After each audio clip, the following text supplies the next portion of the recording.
this one is from, I like this one, Black Power here. All right, so it says, excellent team win. Hey, Moats, I would like to know why Ben didn't go for the open slant instead of the touchdown when Juju was double covered and ended up with the INT.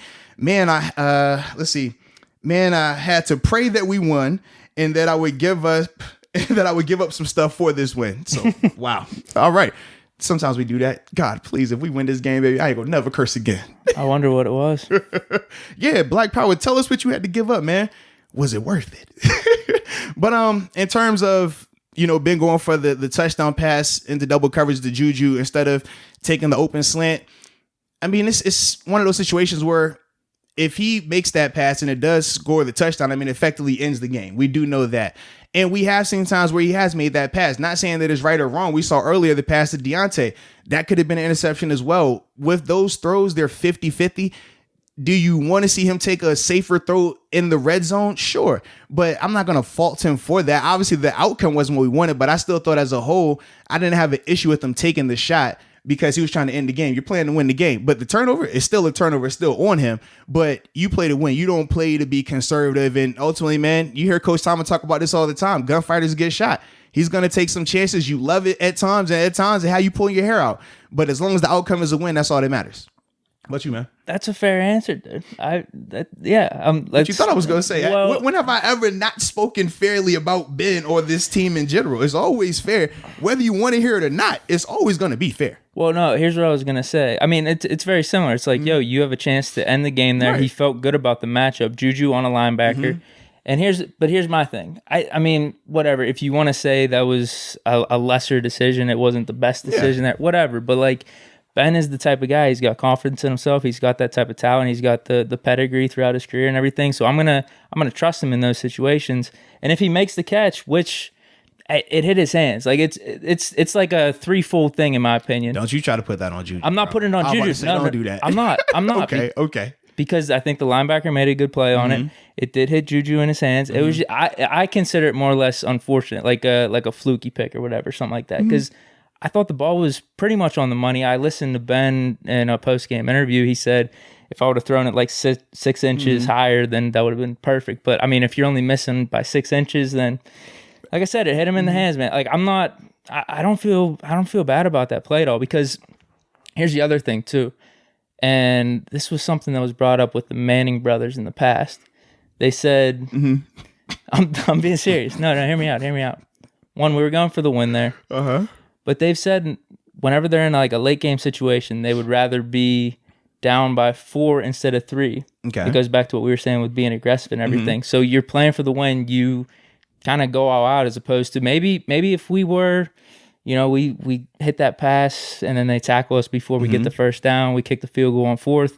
We're up 6. Makes it 6, yeah. My point is maybe they're way more aggressive in their play calling, and then they don't just say, hey, we're in field goal range, let's just settle for here and try to take it to OT.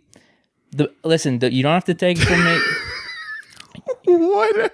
Dude, Peyton Manning and Eli Manning have said that, so you don't have to take it from me. So Hall of Fame do you quarterbacks. feel like Peyton and Eli are better quarterbacks than Ben? No, but all right, I was just Hall of Fame quarterbacks, man. All right. Oh, so now Eli's Hall of Fame. I've said that before.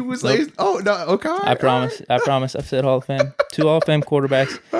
They've said that. So I'd rather go for the win there as opposed to playing conservative, because I just think in the other case, if we do go conservative, drop it down and we kick the field goal and then they end up scoring the touchdown, then everyone's outraged. Oh, man, why didn't we try to go for the first down? No, if anything, I think people would bash the defense. If anything, that's what it'd been. Man, Ben gave you guys the lead. You had to protect for a touchdown. You allowed to score. That's maybe they wouldn't have bashed Ben. They would have bashed maybe the play calling. No, they definitely would have passed the defense, bro. Because this the thing. I think it would have been both. It would have been like, why the hell did we throw it short here? This is the thing, man. Between that throw and between the one before halftime, both of those throws you have to get points on, regardless if it's 7 points or it's a field goal. You have to leave with points in either of those scenarios. So I think that's why that argument or that I just don't really go with Manning and with either of the Mannings we're saying. I think in a scenario where they're saying if they could pick which one they'd rather have, sure, you'd rather be, like you said, up, or you rather be down 3 or whatever, right? No, they said rather be down 4 than 3. Down 4 than 3 because so you have to go aggressive. for the touchdown. But that's never saying that, hey, we got an opportunity to score in the red zone to extend our lead. We would rather just turn the ball over. because that's ultimately what happened. It is not that they went in here and was just like, man, you know what, we don't have to score points here. That's not the case. That's the only reason I'm saying, like, with you throwing that out there, I think that applies if you're just talking a perfect scenario. But if you ask either Eli or Peyton in the red zone, would you rather have 0 points or settle for a field goal? They're going to tell you, give us the field goal because the turnover kills you. Yeah, but let's say you have the matchup you want. You think you can make the throw for the win. I think they'd rather take that though. No. That was the outcome. Right, but this is the thing. And this is the thing. You can take the chance. And we're not saying you can't live with the outcome, but living with it and still looking at it and holding yourself accountable are two totally different things. Sometimes people want to live with it, but they don't want to hold accountability for it. You right now are living with it, but not really taking accountability for the outcome of it. For who though? I said it was for Ben. I said it was 3-4. I mean, he's taking accountability. No, I'm talking about you though, not Ben. We're talking about you. It was a fluky thing. See the lack of accountability right there, man. Come on, bro. I can do that. It's fine. But like I just feel like it was a good throw and it hit Juju in the hands and the guy made a good play on the ball and then it got tipped up. That's all. I mean, it's different than dude. It is. It's different than all right. Ben tries to make an out pass. The dude takes it to the house for a pick six, and it's like, all right, that was terrible. Okay. But like in this case, dude, I thought he made a good throw. The outcome is what it is. I live with that. I'm good with that. We went for the win, as opposed to just settling for the the dump off and then kicking the field goal, and then who knows what happens. It's all good, man. That's what I'm good with. It. I'm just telling you, man. I'm good with that. I am. Like I said, keep seeking comfort. So this next one, no. Actually, this is the perfect one for you right here. No. You seeking comfort. You definitely are. I swear to God, because you are. I swear, if we lost, I'd have the same energy. I promise, dude. Okay. All right. And what was about the first part of that question, man?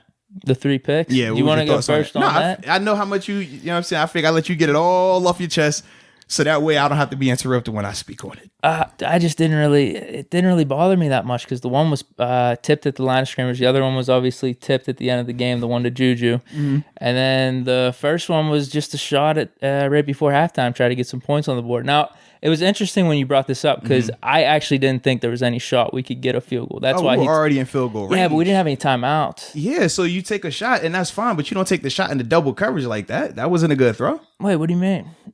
You're just going to take a shot no matter what. They're playing that way. But they're playing some type of prevent or probably some type of sideline. No, so all they were doing was a cover 6 because you couldn't play prevent because it was 30 yards and in where they were from. So you had to legit play on it. But the thing was, and they'll tell you this as quarterbacks, right? If the throw is in there, you throw it out the back of the end zone. At worst case, you get the field goal. So that's we couldn't have kicked that though. Yes, we could have. No, that thing was so far. Dude. No, before halftime? I think we were at the 50. No, it was not. No, we definitely weren't. Even after the penalty, we were still like the 40 tops. No, we couldn't have kicked that, dude. Bro, okay. I promise. All right. I don't think we could have kicked it. That's why I didn't care about that one. But if you think we could have kicked it, you definitely could have kicked it. And at worst case, I didn't think we could. If you had to get 5 more yards, you throw an out route, bro. You don't throw that to the end zone for a pick, bro. You cannot throw that, man. Cannot. I don't know, man. I didn't have a problem with it. I really didn't, just because I thought it was our attempt to try to get some points on the board there. Why not take the shot? I feel like, and I was even thinking this with the whole Juju play at the end of the game. Well, the second one, like I said, was just tipped at the line. Yeah. I don't know what you want to credit to that. That just feels fluky to me too. If you want to blame Ben, whatever. Right. I feel like that's a fluky play. But even the tipped one with Juju, or even the one before halftime, I just feel like if it was other quarterbacks around the league, if it's Rodgers or Brady or someone else, they take that shot. It's all right. So literally, this last play was from the Tennessee 37-yard line. The 37? It was from the 37. Initial was on the 32. We had the false start, and that pushed us back. So we were from the 37. So that's what, a 55-yarder? Tops, yeah. I don't know, dude. It was a shot to get 7. I'm good with that. All right. I truly am. I was truly fine with that. It's whatever. I feel like if that was Brady or Rodgers, they make that throw. It's like, they don't care about stats. They're trying to get more points on the board. In this case, I don't know. It just... What? No, I'll let you go. Go ahead. Well, and I was going to say the same thing about Juju even. Like, if Brady or Rodgers, someone else, national media makes that pass, it's like, oh, man, they made a good pass. They don't have any help or anything like that. In this case, it just always feels different with Ben, like the whole narrative and stuff. But that's my feeling. I didn't care about the picks, like I said. I thought he played a good game all around. I mean, you could argue that he forced a couple to Juju whenever that linebacker was on him there. There was another one that was tipped. But dude, I thought he played an all around pretty good game, dude. I'm not too concerned about the picks or just like the stats at the end of the game. I know what I saw. I saw him controlling the offense, and those things were kind of fluky in my opinion. So fair enough. All right. So are you finished? You got anything I'm else? good, man. You could bring up whatever. So man. for me, man, I thought the 3 picks. I thought only one of them was probably not on him, and that would have been the one that was tipped at the line of scrimmage. He has had a couple of passes tipped throughout the season, but tips happen. That's fluky to me. In terms of the downfield interceptions, the Deontay Johnson, Deontay Johnson. So you were more upset one, with those ones? I never say upset, but it was on Ben. You can make better throws in those scenarios. Like I said, before halftime with 14 seconds on the clock, even if you're not comfortable with the 55-yarder, I'm sure Ben will tell you this, Randy Fichtner, Matt Canada, and Mike Tomlin. I can tell you personal experience after being in the league for that long. They're going to tell you, hey, man, if that's the case, take a 5-yard out. We're going to kick the field goal from 50, and we're living with that. You never want the turnover. And the difference between Rodgers and Brady in those scenarios is if it's a half, if it's zero time or not enough time to run 2 plays, right, and you're clearly not in field goal range, then it's acceptable to just throw the ball into the end zone a la Hail Mary style. That wasn't the scenario because you still had, just based on the clock alone, you had time to run 2 plays without a timeout in terms of attacking the sideline, which we've seen them do before. So you really didn't think, or how do I want to phrase this? Mm-hmm. You think we could have got sidelined? Because I was assuming without a doubt we could. There's no shot we're getting sidelined. I thought they would let us just dump it off in the middle. No, without a doubt we didn't have any timeouts. Without a doubt we could. And the thing was, even like I said, from a coverage standpoint, now they did essentially a 3-man rush, which you see when the field does get condensed, but not once were they playing a quote unquote, because we call it like fences, right? So you would make it where you cannot get out of bounds. You're playing heavy on that. That was not what they were doing there. They were playing to prevent a touchdown. But that's why I said, if you were that where you just want to take a shot at the end zone, if it wasn't there, you just throw it out the back of the end zone, which he's done before as well.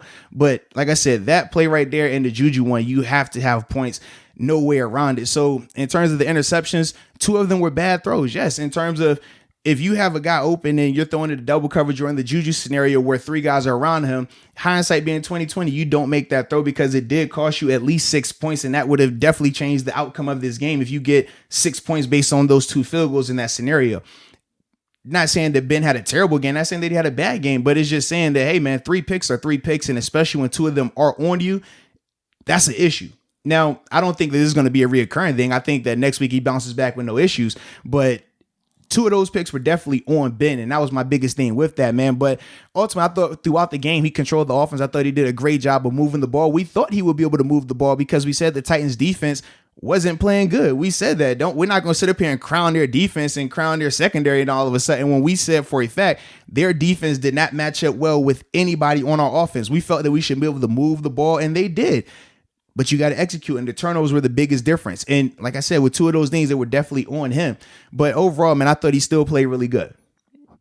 Good, man. Well, yeah. I'm actually interested that you brought up that the whole tip thing, because I don't think we've ever talked about like who's to blame for tip passes. Like, should the lineman be hitting the dude's arms down? So or it's what? A mix, man. Honestly, it's times where when you're talking about slant passes, screen passes.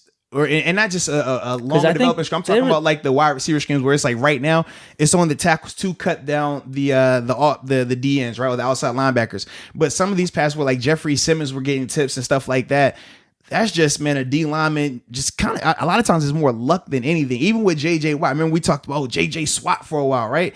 A lot of that, man, it just fluky in terms of if I throw this ball 20 times through here, right, 15 of them might get through. Or not even 15, 17 of them might get through, but then you got that 1 or 2 that gets tipped, and it got makes you tipped think. Straight into the air for an easy pick. Right, and now remember earlier in the game he had one tip where he went and actually like tried to bat it down as well. We saw that from Ben, and multiple quarterbacks have done that. We've seen it where it gets tipped and the offensive lineman catches it. It happens around the league. That's just one of those things. It's super fluky though. So that's why if it's tipped at a line of scrimmage, I'm not even concerned about that. We're talking about the down the field throws when they're getting tipped, but it's not just if it's single coverage and it gets tipped, that's no issue. The reason why you don't throw into double coverage or triple coverage is because when it gets tipped, is multiple people around that can make a play. We looked at some of them throws that Tannehill had.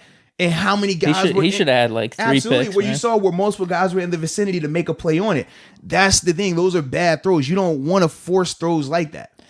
Well, I was going to bring that up because I feel like in terms of decision making or just overall, like the stat line is going to show you differently. And it's going to say, oh, Tannehill had the better game. But I just didn't buy that. I feel like Tannehill's picks, they hit some of our dudes like square in the hands. Whereas with the Ben one, I get your perspective and I appreciate you bringing it up for sure because you have the NFL player's perspective, and it's just some insight that I'm going to oversee. But like, dude, like his picks were tipped and shit. Like it's like not one of those things that I don't know. I thought he had a good game, and I just didn't think those things should overshadow that. So, all right, and now you ready for one more? I'm trying to think if I have anything else with that. I know you got you're defending the honor. I know you, man. I'm good, dude. You good. Sure? I'm good. You Yeah, putting the sword away in your shoe. I am. Yeah, you coming back down that tower where the princess is up there, just sitting with the 7 jersey. You done? I just want to make sure I'm clear on it. I thought he had a good game, so we know. I was gonna say I'm surprised you said good. This isn't a great performance because usually you say he had a great performance. Was this not great or is this was? I don't know I don't know what to make of it. It's just. I mean, we won because I executed. That wasn't. He didn't get great. I go B plus. I'll go B plus. What? I'll go B plus. Stop lying to yourself. I was going between B and B plus, but no, I'm a little hyped up right now. I'm gonna go B plus. He doesn't get an A. Dude, what can you say, man? I don't know. He can't get an A? I'll go B plus. Wow. I'll go B plus. Yeah. Wow. All right. Played good. Right. Like I said, played good still. I thought he controlled the offense. Well, no. Yeah, here was the other thing I was thinking. With the and you brought this up a little bit. He threw one to Ebron. It kind of got tipped too. I thought, I don't know, that might have been pass interference on the Tennessee guy. There was just some holding and stuff going on there. But then there was another one or two that I mentioned earlier. He kind of like forced the Juju. It looked like there was single coverage against the linebacker. Yeah. What do you think of those decisions? Because I wasn't against that at all. If it's anything, single coverage is never an issue because even when it's incomplete, what does it do? It just falls harmlessly to the ground. The reason why when you're throwing into double coverage or triple coverage, you just have more bodies around that are in play to make something that could have been not bad turn into something negative. That's why we talk about not throwing into double coverage. That's why we talk about not throwing into triple coverage. It's not saying that you can't make the throws. It's not saying that if you throw it 10 times, you might make it 8 times. The problem is, though, it's still the probability, and more so the probability goes up that something negative is going to happen. So even though you might have got away with it, that doesn't mean that you should keep doing it. It's kind of like this person that robbed the bank, right? They got away with it. Man, it was great. Whoo, awesome. You probably shouldn't keep doing it because it's not going to end well. But hey, man, I'm going to do it again. Oh, I got away with it again. Oh, it's all right. Oh, we're going to do it again. And then that last time you get caught and now it's something big on you. That's what we're talking about in terms of some of those throws. It's like, it's not an issue of him completing them. Yes, he's good. I mean, because of how good he is, how skilled he is, he's going to be able to do certain things. But at the same time, the more you play with fire, you're going to get burnt. And we saw in this game where he did get burnt. Now, granted, like I said, defense were able to make a stop at the end. They missed the field goal. Great job by them and get out of there with the win. But ultimately, if you continue to do that, you're going to continue to have multiple interceptions. And then you go from being Big Ben to Jameis Winston. You know what I mean? We see with Jameis. Jameis can make throws. He does. But then you see he keeps playing with fire. And the difference is, at least with Ben knows, all right, I done got burnt a couple of times. Let me go on over here. James is like, I'm gonna just keep going over here. I'm be all right. I made it before. I could do it again. And that's how you can get those gaudy interception numbers. So that's the biggest thing with that. That's my only feeling with that. If it's single coverage, man, I feel like you're open in the NFL. One-on-one is open. Especially when you look at Chase Claypool, James Washington, Deontay Johnson, and Juju Smith-Schuster. One-on-one is open. 2-on-1, 3-on-1, I ain't really feeling that. It's not. Got you. I'm trying. Is there anything else? I'm not concerned. One, I'm not concerned about the picks in the game. Like it didn't really bother me, but I don't even think this is a thing going forward. You know what I mean? No, I agree with you, I think man. we'll be fine. Yeah, I think Ben's going to keep playing good. No doubt, man.